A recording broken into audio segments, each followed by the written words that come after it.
Good morning, guys. It is February 13th, 2022. It's about 6:30 in the morning. And today we're starting chapter 13. The subtitle of chapter 13 in my version of the Bible is Abram and Lot separate. So remember, Abram and Lot are nephew, uncle and nephew, or cousins, and we're gonna see how Abram handles some things. So remember, this is real time in their lives. They are real people. They're going through real situations. And we can probably relate to this situation that Abram is about to go through a lot. So I'm going to start, and we're going through Genesis chapter 13, verse 1, through Genesis chapter 13, verse 9. So, here we go. So Abram left Egypt and traveled north to Negev, along with his wife and Lot and all they owned. Abram was very rich with livestock, silver, and gold. From Negev, they continued traveling by stages towards Bethel. They pitched their tents between Bethel and Ai, where they had camped before. This is the same place where Abram had built the altar. There he worshipped the Lord again. Lot, who was traveling with Abram, had also become very wealthy, with flocks of sheep and goats, herd of cattle, and many tents. But the land could not support both Abram and Lot, with all their flocks, herds living so close together. So disputes broke out between herdsmen of Abram and Lot. At that time, Canaanites and Perizzites were also living in the land.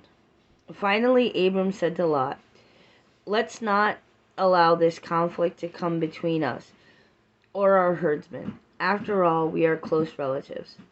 The whole countryside is open to you.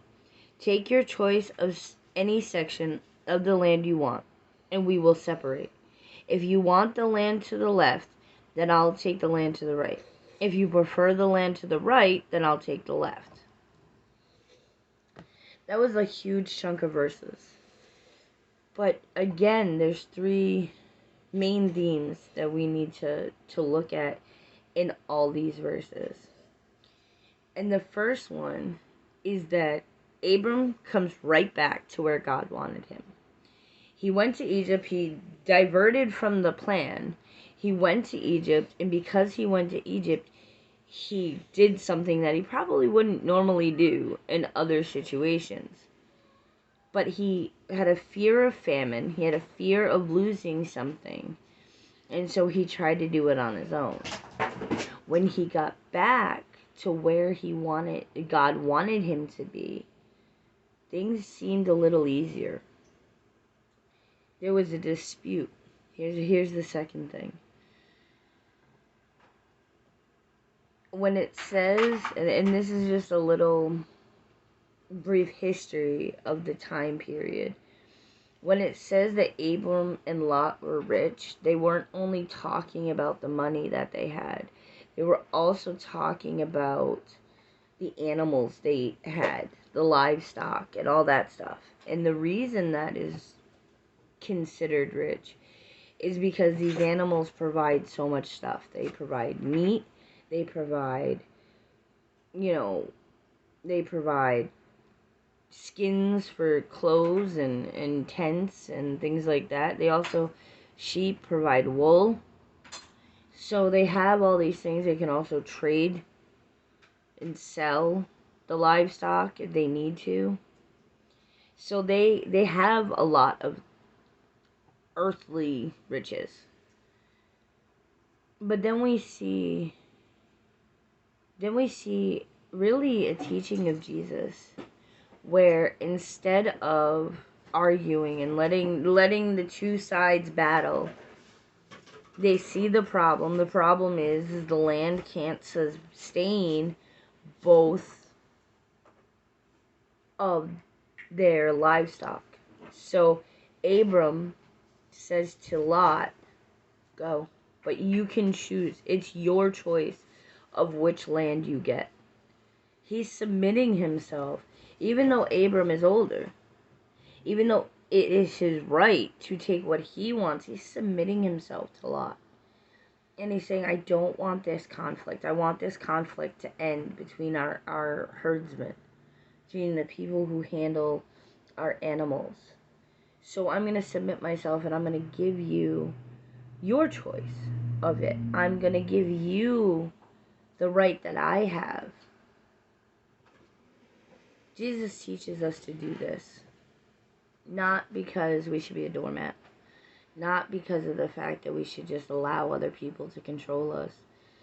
But because of the fact that when we submit ourselves and when we think of other people before we think of ourselves, we remember what Jesus did for us.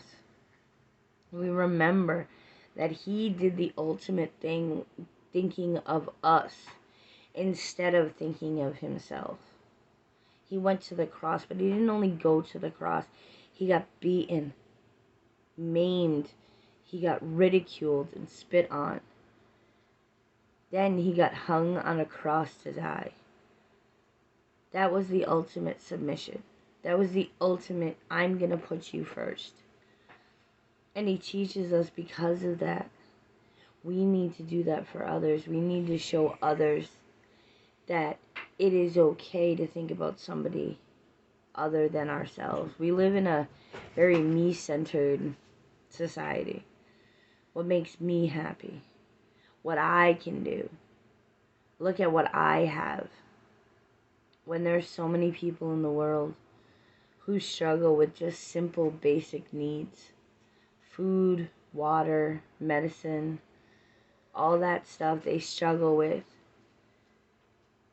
And we sit here sometimes, and I say we because I sometimes do it too, where I think about myself before I think about anyone else. So we need to learn this lesson. We don't need to try to emulate or copy anyone in the Bible except for God and Jesus, because they're broken just like us. But Abram shows us a teaching that Jesus is going to teach us and is teaching us in submitting and giving someone else the choice. So here's my question today. My question today is, where can you truly look at your life and say, you know what, I may need something, but someone else needs something too, and I'm gonna give them the choice, because that's what Jesus did for me. Jesus did that for me, so I'm gonna do that for someone else. Where is it in a conversation or an argument where you can just say, you know what, okay, I'm gonna end the conflict. I'm not gonna have the last word. I'm not going to prove I'm right. I'm not gonna do any of that stuff. I'm just gonna say, you know what? I want to end this conflict. What is it that you need? And if it's something that God wants us to have, then freely give it to that person, if you can. Or freely say, you know what, I see your point. Let me think about it, and walk away from the conversation instead of anger. That's what Abram in this moment is showing us, is that it's okay to give somebody else something instead of just thinking about what we need. Abram probably wanted choice land. That was his right as someone older in this time period, and really truly it should be the same in ours, but in this time period the older person got the choice of everything, and the younger person kind of just, got the scraps of whatever was left. And in this moment, Abram is turning it around. He's flipping upside down. He's giving Lot the choice. And Jesus shows us that the kingdom, God's kingdom, is flipped upside down. Where the people who usually get the scraps are the people who are exalted and who are loved most of all. He shows us that because we are broken, we are important. Because he loves us even though we are broken. And that's not the way most religions talk. You have to be perfect in most religions. But in Christianity, believing in Jesus, accepting the fact that you're not perfect, that is the kingdom. And so I want you to reflect today on a moment in your life where, or even something you're going through right now. Where is it that you can say, okay, how can I serve this person?